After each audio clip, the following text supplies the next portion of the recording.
Hi, this is Ivan and welcome to the channel. Today what I'd like to do is talk about some new gear that I just recently received from Winwing. I did pay for this gear myself. This is not any kind of paid endorsement or anything like that. It's just going to be a brief overview and my initial impression. It's not going to be anything in depth, and it's definitely not going to be a tutorial. There are some other YouTube videos out there that do discuss how to assemble this gear, and I will put those links in the description below. What I have not seen regarding this gear is how it works with Microsoft Flight Simulator or X-Plane. So the gear in question, actually, let me just go ahead and say that, is the Winwing HOTAS system. This is the Orion 2. So there's a throttle base and a joystick base. And I have also added some additional pieces that will work with that. And I'll kind of show you those and kind of give you, again, my initial thoughts.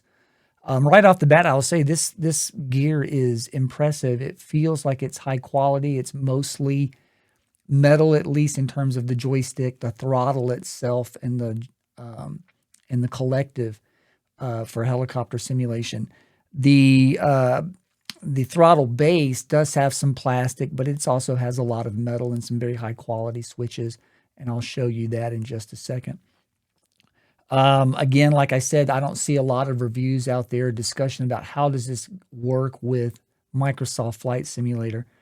And I can tell you that initially it works well. I haven't gone in depth with it with X-Plane except to do just hooking it up and making sure that all the switches and axes are recognized, which it seems to be the case for both Microsoft Flight Simulator and X-Plane. I didn't have to install any additional software, although there is some software that can be installed that will update the firmware and act as an interface, I guess, for other flight simulators. I feel like, from what I can tell, this is a popular package, a bit of kit that is commonly used in DCS, which I've only messed with, and I don't really use that, although I may revisit that in the future. Primarily, my focus these days is Microsoft Flight Simulator. And so I purchased this because I wanted something that would approximate helicopter flight. And this was something that I felt like would work well with my system, which is actually there behind me. And I also can say that in the future, I'll do more of a review of my impression after I've been using it a little bit longer. And in comparison to the Puma X by ProFlight, which I also have. So let's take a look at the first piece of gear. Let me switch cameras here. And what we have here is the Orion 2, and this is the multi-function combat throttle. And this was basically bought as a combo kit. And so this piece and this piece came together, and along with the joystick, and it was a really good price. It was about $100 less than the Thrustmaster Warthog setup. At least it was when I purchased it. And I've never owned the Thrustmaster Warthog joystick HOTAS system, although I do have their pendulum pedals, which I find to be super high quality. So what did come with this kit? It came with the Orion 2 base and the FA18 Hornet Throttle.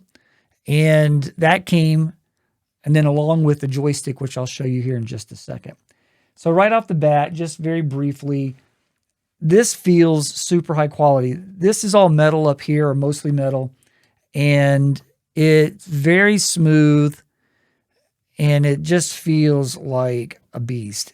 Super awesome tactile feel to it. And lots of high quality switches and buttons. And I can say that at least within Microsoft Flight Simulator, every button registers. I haven't mapped all this stuff out. In fact, I don't need this many buttons, but I wanted to be able to grow with this, and so that's why I purchased it.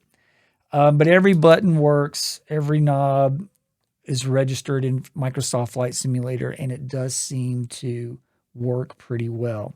The axes all pretty much work, and there's joystick hats and things like that, and they all seem to work.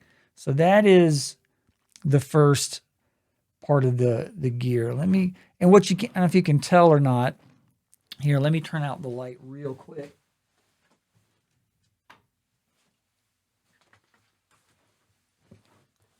And here you can see this is all backlit, and it just looks great. Super awesome. And I do tend to play with the lights kind of turned low.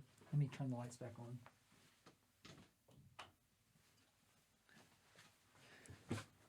And so that backlighting really does add to the immersive nature of it. So let me move this out of the way and show the next piece. So the next piece is the KA-50 Black Shark Collective, and this was really why I purchased this in the first place. This was my primary reason. This thing feels super awesome when you put your mitts on it. It's got the collective, the throttle here. It's heavy. You could use this as a weapon. It's stout. And again, I have also hooked this up, and I can basically confirm that all of these switches and buttons and axes do register on Microsoft Flight Simulator. And I did a very brief test with X-Plane, and it did seem to all register. But again, I haven't mapped hardly any of these. It's got multiple switches and buttons and another joystick and hats. This wheel here, more switches, more buttons. This wheel also acts as a button. The two hats also act as buttons. I did note that these switches do kind of go in, but they are not, I can confirm those are not buttons. They're not additional functionality from pressing on the switch. They're just simply meant to be switched. On the side, it's got some extra buttons. And then on the bottom, it's got 2 extra buttons. And this attaches, I can take this throttle off, and it attaches to this and basically acts as your collective for helicopter simulation. And it's not that hard to attach and reattach, or unattach and reattach. So you can also buy an extension to this to give it a longer length to kind of better approximate the collective on a helicopter. I have seen in other reviews that if you do that, because of the additional leverage, and again, this thing is heavy, that if you don't tighten up the tension, which is done with adjustments on either side of the base of the throttle, that this will actually kind of fall down. And so you have to kind of really turn the tension up. I don't intend on using a extension on this, so I don't think that's going to be, it hasn't been a problem for me so far. So that's that piece of gear. Let me show you the joystick that came with the kit. And I may have to expand this out a little bit. So yeah, here we go. So here is the joystick, Orion 2 base. This is mostly metal. This has got to be 90% metal. It feels awesome. This thing, again, you can put different grips on this. This is the F16 EX Viper grip, and it just feels awesome.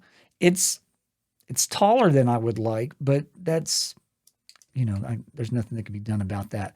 And I haven't quite figured out how I'm going to mount this. This guy here is going to get, it's already mounted on a desk clamp, and it's perfect. It's just at the perfect level on my left side. This one I haven't quite figured out yet. I'm thinking about putting this on a pedestal to my right that I can just move out of the way when I'm not using it. Some of the benefits of this Orion 2 base is there's a kit you can buy that's additional springs to make, you can control the tension. It also has the ability, and this is what I'm kind of looking forward to. I haven't ordered this kit yet, but I will. You can put dampeners in, and what will happen is it will require effort to move the joystick just like it does now. but when you let go, it won't move. It'll stay where it was. And this is to better approximate helicopter simulation. There's also some gear that you can buy to install. It installs in the base. These screws come out and this comes out, and then you can add the different cams and tension springs. But there's also a device that what it does is it reads. So instead of having this full range of motion, you're just applying pressure, and it reads the pressure. It's a transducer, and it turns that into signal that's recognized as if you were doing this, but you're not. And that's a different attachment. It looks kind of a pricey attachment. I don't anticipate that I'll ever get that, but I am interested in the dampeners that just, when you let go, it just stays where it is. But it still has that a little bit of tension when you're moving around, again, more like the helicopter. And these two pieces came together. This whole kit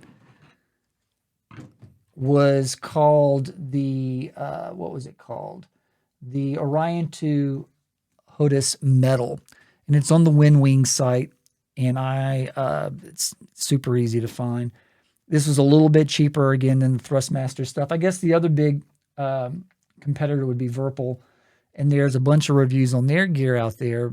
I felt like the reviews that I had seen, I kind of favored this. I think it was a good move.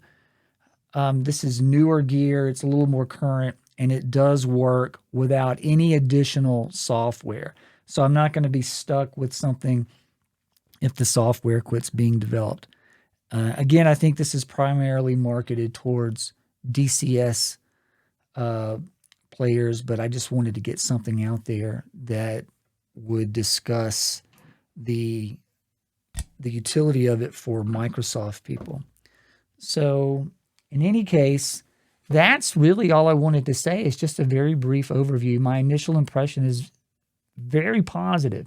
I want to use this for a little bit, get more used to it, and then what I'd like to do is do a head-to-head on this setup with the Collective versus the Puma X from ProFlight and see which I find better. I can say already initially that the Winwing stuff feels much higher in terms of quality, at a significantly cheaper price. I will have to say that.